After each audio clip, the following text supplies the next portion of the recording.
शेख सादी एक बड़ी ज़बरदस्त हकायत बयान करते हैं कि एक बादशाह एक दफ़ा शिकार के लिए गया, अपने मसाहिबों के साथ वो शिकार पे गया, तो शिकार करते करते वो अपने दोस्तों से जुदा हो जाता है।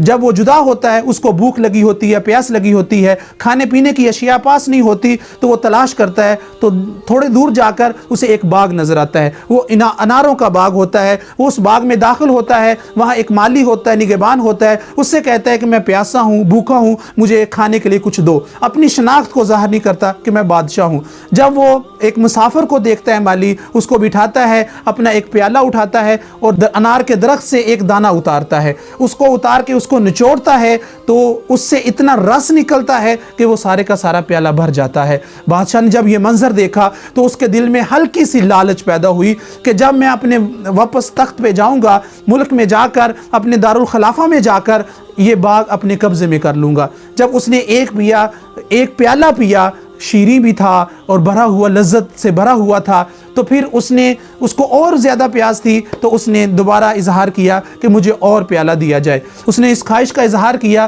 कि मैं एक और पीना चाहता हूँ। उस मज़दूर ने, उस माली ने उसी दरख्त से उस अनार के साथ वाला अनार उतारा। जब उसको निचोड़ा गया तो वो प्याला आधा रह गया।